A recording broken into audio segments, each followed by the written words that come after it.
Welcome once again to the City of Maple Grove Report. I'm Dave Kaiser from CCX Media. Thanks for joining us, along with Heidi Nelson, Maple Grove City Administrator. Welcome once again. Thank you. We are taping on a Friday this week, as it was a busy week, so we've got a lot to talk about and some things that were covered in the meeting that have already happened, so we'll touch on those as well. Before the meeting on the 4th, there was a work session to talk about the centralized water softening study update. We've talked about this a few times. Heidi, give us a little recap of what this is and what was brought up. Yeah, so this kind of grew out of, the community survey work that we did a few years ago, and I think we continue to hear about the hardness of the water here in Maple Grove, and it is very hard water. We have high quality water, very safe water, but the hardness continues to be an area of concern for residents. So I think following that survey, the council said, well, let's look at it, let's answer the question once and for all. And so we proceeded with a study probably about 9 months ago, just to look at the different systems that are out there for sort of that centralized water softening. Came back with some information. I think the system that would probably be best for Maple Grove is a nanofiltration system. Lots of information out there on the packet about this if you want to read more about it. Each of them, there's kind of 3 different options out there, sort of the lime softening, a pellet softening, and then this nanofiltration system. Each of them have different costs, pros and cons in terms of cost, capital cost, operational cost, footprint of the facility. We do have space up at Public Works campus, but not a ton of space, unlimited space, I should say. And so I think taking all those issues into consideration, we're kind of looking down that nanofiltration road. The other player here is PFAS, and so you hear a lot in the media about the forever chemicals in our water, and new standards are expected to come both from the feds and the state about what levels a municipal water system could have in it. It really is everywhere in our water systems. So we're kind of waiting that. This nanofiltration system does address most of the PFAS issue. It gets a little complicated in that a nanofiltration system creates sort of purely clean water, and you have to add back a little bit of the water so you don't end up with corrosive issues in your pipes, that kind of a thing. So again, more information on the website in a PowerPoint and memos that you can read all about that if you're interested. So no decisions here. I think the next step is more study, really looking at a feasibility study on that nanofiltration system, awaiting to hear kind of what the PFAS outcome is at the Fed and the state level, and then a rate study. So there's different ways that you can account for capital costs as well as operating costs in those water rates. No doubt this would be, an increase in water rates, but we also are going to be doing more study on, well, what does that mean to the homeowner in their home? The water softening that folks are having to do in their home, not only residents, but also businesses, that would be reduced potentially completely depending on the preference of the homeowner or the preference of the business, or to a really great extent. So you think about whether you contract for those services or you're hauling salt into your basement every day or every month, I should say, probably. That's a consideration in that cost equation. In addition, the wear and tear on appliances, so water heaters, dishwashers, water softeners, other coffee makers, those types of things, and just your dishes.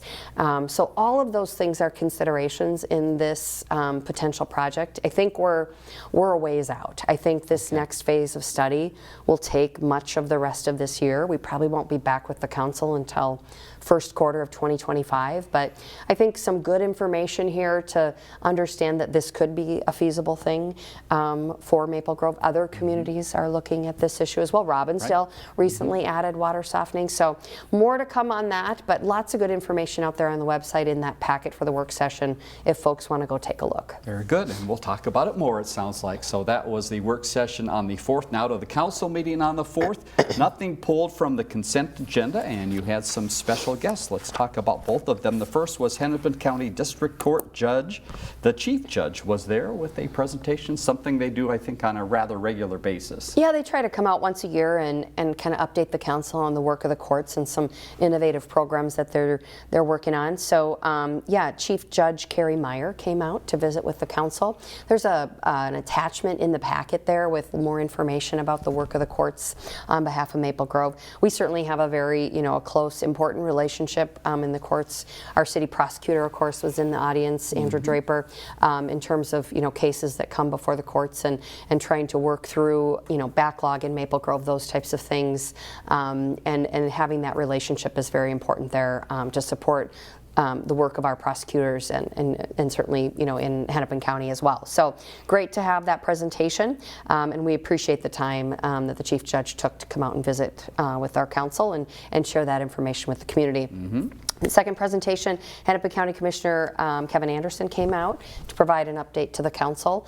Always good to have the commissioner in the house to share our concerns or our appreciation there. So I think, a lot of appreciation for Hennepin County coming to the table to kind of fill the final gaps of funding on the 610 project. If you drive out that way now around 94, 610, you see some of the preparation work underway for that project to get underway this summer, so that's great. Our next big transportation priority is 169 Elm Creek Boulevard here, just kind of at the east end of the gravel mining area and the development of industry that we see there. Very important to us to get that interchange changed out, reconstructed for the future, and so we'll be looking to the county for some funding there. And then, we know there's been a lot of concern out there about the organics, changes to the organics program, which was a county mandate, and then really some enforcement from the MPCA in terms of everybody needs to be billed the same for organics. I shouldn't say the same. Everybody needs to be billed for organics. We understand that haulers are all kind of dealing with this separately. This is no different than recycling, how the county and the state are viewing this. So we're working through those issues. I think we mentioned our recycling contract is up at the end of this year. We're going to be renegotiating an extension with Republic. Okay. One of the aspects we're going to look at is if the city takes on organics to try to bring some commonality to how that service is provided in the community, because we are required by Hennepin County to have that program in the city. So more to come on that. If there's questions, certainly, you can reach out to your hauler. Our staff is also available, but right now I think a lot of the differences in how each hauler is administering that is really at the hauler level, and so we're willing to help as we can, but if you have other general questions about organics, the county can also be a resource, and I know they're looking to do some mailers in the community. So that was a big area of discussion with the county commissioner there. Definitely was. So those were the two presentations. Now to the first public hearing. It was on the on-sale intoxicating Sunday sale liquor license for an existing business that's making just a little change. Yeah, so this is Dancing Ganesha. They're located over in the Fountains, kind of out in front of Costco there.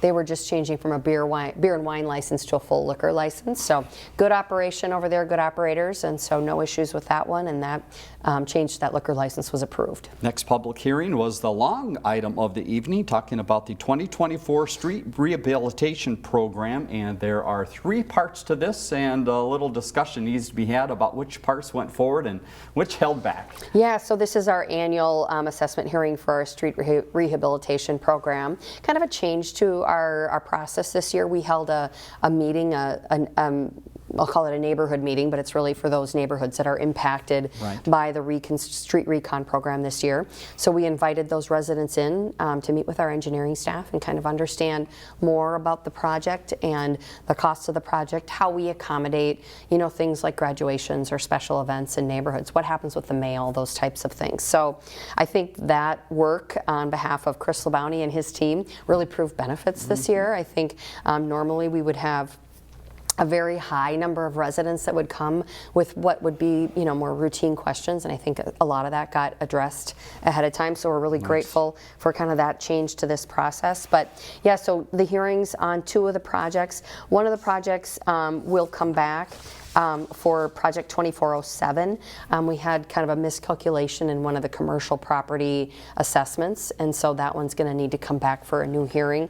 But certainly we took the input from anybody. We did have one resident show up to talk about the assessments, really just more concerned about the cost, and we certainly appreciate that. We'll talk about it a little bit later in our goals. That's something we're going to dig into in the next couple of years here. But so for 2 of the projects, they moved forward, and then that next one, 2407, that'll come back with some new information, and that public hearing will be held again on April 1st. Okay, very good. We'll touch on that when we get to that point. Final public hearing of the evening was the Community Development Block Grant Fund, something we've talked about on an annual basis, and this is the regular process of coming through, but some neat pieces to this again this year. Yeah, so these are dollars that flow kind of from the feds through the county to the city for housing purposes mainly, and so we utilize these Community Development Block Grant Funds to support our scattered site housing program. So this is the housing program that the city has, owned about 28 units throughout the city that provide affordable housing to families, and so we use that money to help rehab and keep up those housing units. And then we also provide some dollars to a Hennepin County rehab program that's available to residents, as well as WALT, which is the West Hennepin Land Trust, and they work on acquiring homes or building homes that the land trust holds that land, and then it maintains that home in a more affordable status for many years to come. So good dollars that get put to use and put to work for housing purposes here in Maple Grove. And again, this is an annual process of kind of allocating those funds that flow to us through the county. Then a quick hop in the meeting to the EDA, but it was a very brief hop because the item was tabled. Tell us what happened there with that quick move. Yeah, so this is just the continuation of the tabling for the development agreement, TIF development agreement for Project Libre, which is at that 169-694 corner. So kind of still working through some of those issues with the developer. Likely this one will come back in April. All right, community development updates, a few things coming up with the Planning Commission on March 11th. What will be coming up on their agenda? Yeah, so March 11th we'll have Top Line Federal Credit Union. That's out at 101 Bass Lake Road, kind of one of those outlots out in front of Hy-Vee there. Okay. And then Rush Hollow North, this is another 25 lots, kind of in that County Road 81 Fernbrook area, the other Rush Hollow development. Probably see a lot of activity getting going out there here pretty soon. I think construction's going to get an early start this spring. Road restrictions are already on, and they'll be coming off here as soon as the frost moves a little bit more. So you'll likely see a lot more activity up in that area. And then future work session in April timeframe, maybe late March, the Arbor Lakes Business Park, building number 9. So this will be the last building in sort of that furthest west component of the development in the gravel mining area there. So that's exciting to see that land all come into use. And then we have a small single family subdivision out by Fire Station 5. So those will be on a future Planning Commission meeting.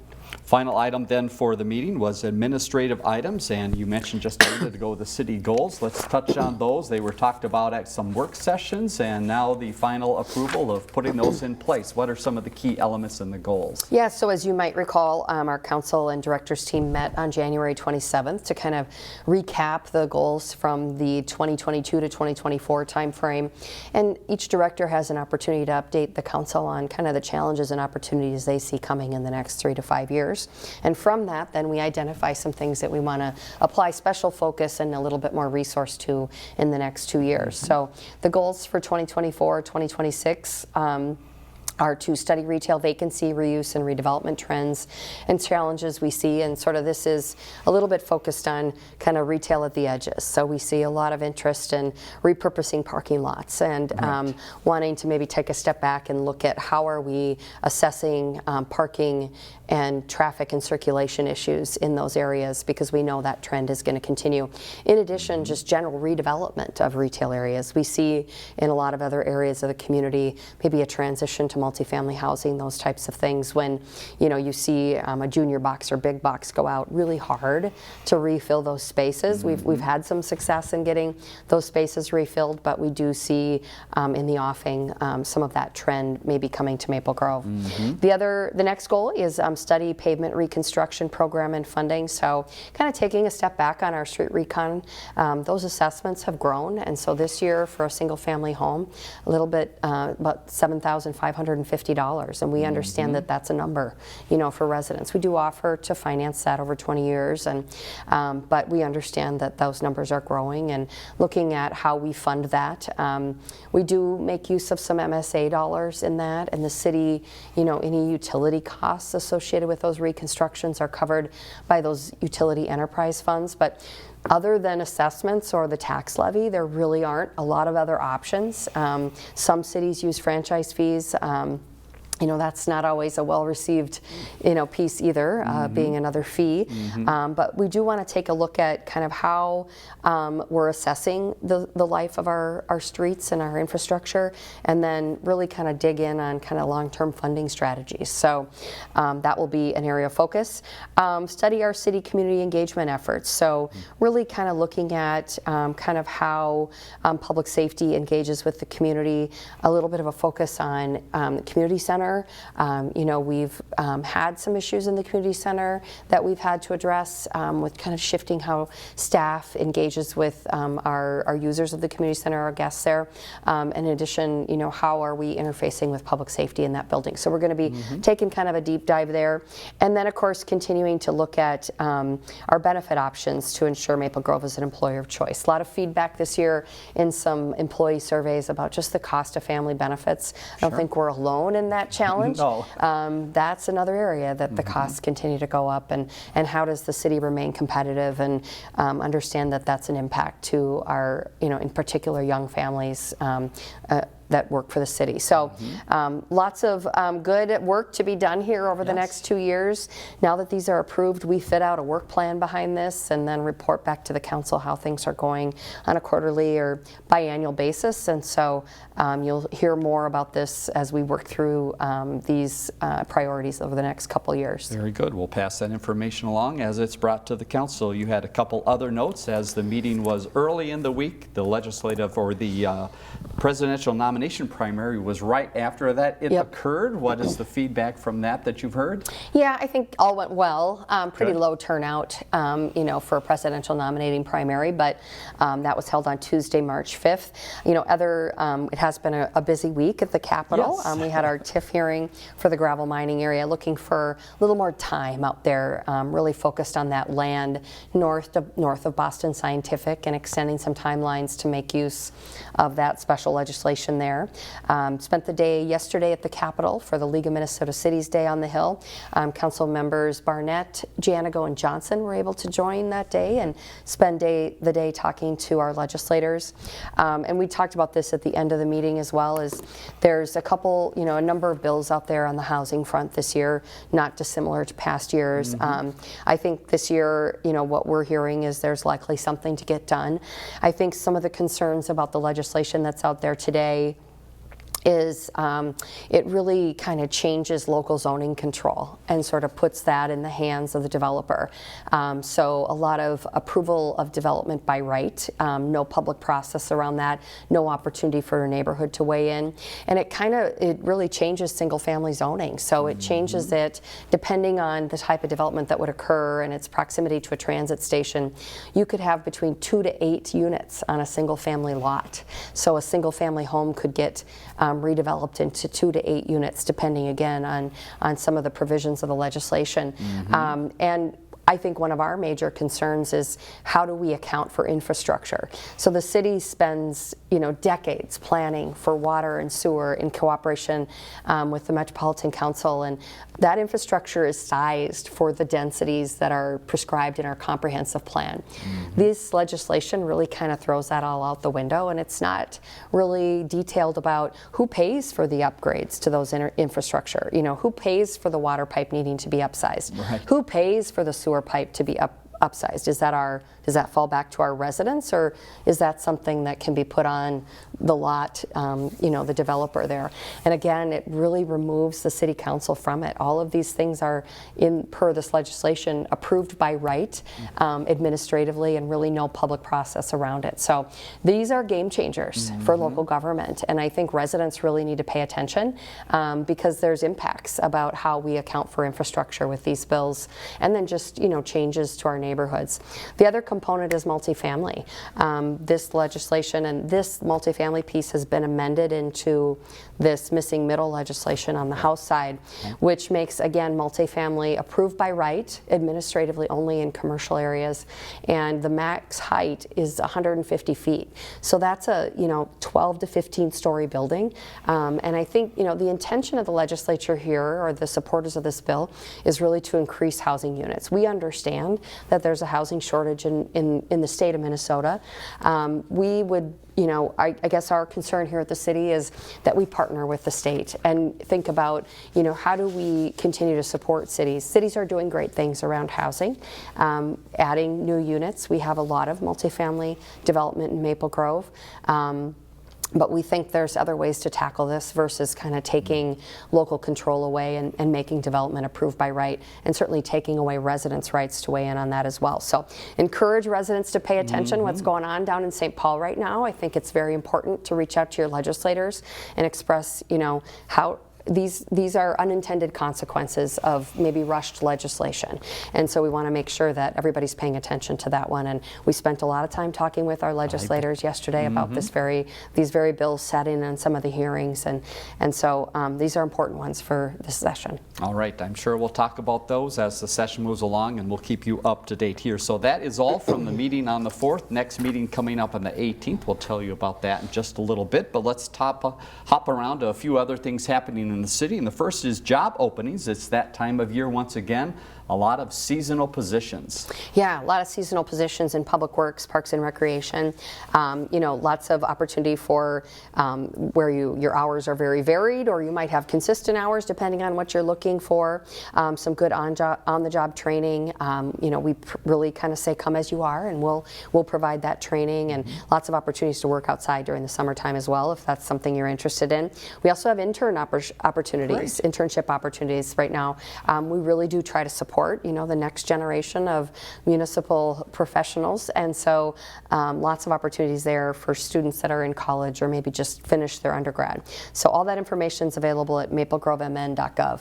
Another item to touch on is Fernbrook Lane. There is a short section that is getting some discussion related to who oversees that section. Where is that section? What's going on? Yeah, so this is really the section of Fernbrook Lane from County Road 30 up to County Road 81. This is a county turnback project. So the county has turned back Fernbrook Lane, that segment of Fernbrook Lane, back to the city. So with that comes some dollars from the county to bring that road up to standard. And certainly we have an interest in looking at that corridor. Lots of pedestrian traffic in that corner, lots of trail corridors, lots of school district assets, lots of student traffic and parking and pedestrian traffic with, school facilities being on either sides of Fernbrook Lane there. So lots of information on the website about that. We do have an online survey also, and we're doing some outreach to that, that neighborhood that's right along Fernbrook Lane there. So more to come on that one, but we're kind of in that planning and study phase with that corridor right now. Speaking of the county, nice to hear a grant coming from the county that helps out with some park trails. Yeah, so this is a $15,000 grant from Hennepin County. It's part of their active living program and provides assistance to cities for activities that improve walkability and bikeability. So we're going to be looking at two different trail corridors, the Maple Lakes Park, just located north of Weaver Lake Road and west of Hemlock Lane, and then Teal Lake Park, located south of County Road 81, east of Elm Creek Boulevard. So these two parks link the Arbor Lakes area, Central Park, Scott, Jonquil Meadows Park, and the Medicine Lake Regional Trail. So it just identifies opportunities to increase the usage of this trail corridor by speaking with stakeholders in the neighborhood. Might include some signage or improvements to the trail corridors, those types of things. But grateful for the opportunity to partner with Hennepin County on this one.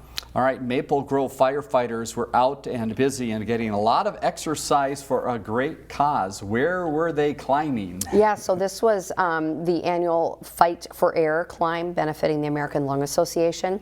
They completed a 53 floor climb at the Capella Tower in Minneapolis, wearing their full firefighter turnout gear. So this is no small accomplishment. This is a big deal. So we really appreciate our firefighters getting out there and helping to serve the community. Hats off to all those involved. All right, this may be the last mention of winter we have. The skating loop closed for the season, but very busy while it was open. Yeah, I don't think anybody's surprised by this. This season has ended for us. I think the playground now is very busy, and people are probably wondering when we're going to open the splash pad. So during the months of January and February, skate rentals totaled over 13,000. Wow, so just a very busy year. I think we were kind of one of the only games in town for outdoor ice, and so grateful to have that level of activity at Central Park this winter. Final couple notes, get your calendars out. There's a lot going on at the Community Center in the upcoming weeks. Let's begin with the Maple Grove Home Show. What is that one all about? So the Community Center is the site for the Maple Grove Home Show on Saturday, March 16th. Hours are 10 to 4, and admission to this is free. So up to 120 home improvement professionals will be in attendance. Their services, they offer a wide range of things, outdoor items such as landscape and fencing to indoor remodeling for kitchens and baths. So lots of fun opportunity there with the Maple Grove Home Show. And then closely following after that, we have our next indoor farmers market, Thursday, March 21st, at the Community Center from 3 to 6 p.m. We have over 25 vendors that come to that indoor market, so it is still a great opportunity to get some of those local items. And then also on March 21st, we have the Rock Your Socks event. It's a full day. It's a full day you could spend at the Community Center. Yeah. And that's World Down Syndrome Awareness Day is celebrated on Thursday, March 21st with the free event at the Community Center gym. All ages are invited to join and enjoy carnival games and music from 4 to 6:30 p.m. March 21 is symbolic because people with Down syndrome have 3 copies of their 21st chromosome. Brightly colored mismatched socks are worn on this day because the chromosomes under a microscope look like a pair of socks. And I know this is a well-loved, well-attended event for the community, so looking forward to those events on March 21st. Here's a few dates for a great community partner. The Cross Food Shelf is a great partner up in Rogers, but serves the Maple Grove area. They have 2 special events coming up. Tell us about those. Yeah, so they have their Fill the Truck event Saturday, March 23rd, Maple Grove Fire Station number 2 from 10 to 2. This is hosted by the Maple Grove Police and Fire Departments. Everyone is invited to come out and donate items for Cross families. Shelf-stable food donations are gratefully accepted, and I know our local food shelves have seen an uptick. I think just with cost of groceries, those types of things, you know, the dollar doesn't stretch as far anymore. It's kind of surprising what you get, the cost of a bag of groceries. So I think our food shelves are under some pressure right now, both Cross and SEEP, and so anything folks can do to help Cross during this time I think is appreciated. And then they have their Empty Bowls event on Thursday, April 4th from 4 to 7 p.m. This is at Church of the Open Door in Maple Grove. This is an annual event for the community to come out and enjoy some good food and support neighbors in need. Proceeds from this event benefit Cross Services and the work they do in our community. So just know that Cross is there for you. SEEP is also an organization that serves Maple Grove more on the east side, but know that these resources are out there for you, and you can search what that might be for you online, both at Cross and SEEP. Encourage people to reach out for help. All right, one final note to pass along, and it takes us back to that important day of March 21st. A lot going on there, and that's a date to remember. If you're interested in getting into some park and rec programs, it's time to register. Yeah, so our Summer Parks and Recreation Activity Guide will be posted onto the city's website next week, and then program registration is open on March 21st. So we're going to be heading into the spring-summer season here pretty quick. All right, you got about a week to look through the book and then start signing up for those events and classes. Heidi, thanks so much for the information and for being with us today. Let's leave you with information about that next meeting, as we mentioned, coming up on March 18th, 7:30 at the Government Center, and a lot of information passed along today about events and things going on in the city. MapleGroveMN.gov, the great place to go to find out more. Thanks again for joining us. We'll see you next time on the City of Maple Grove Report.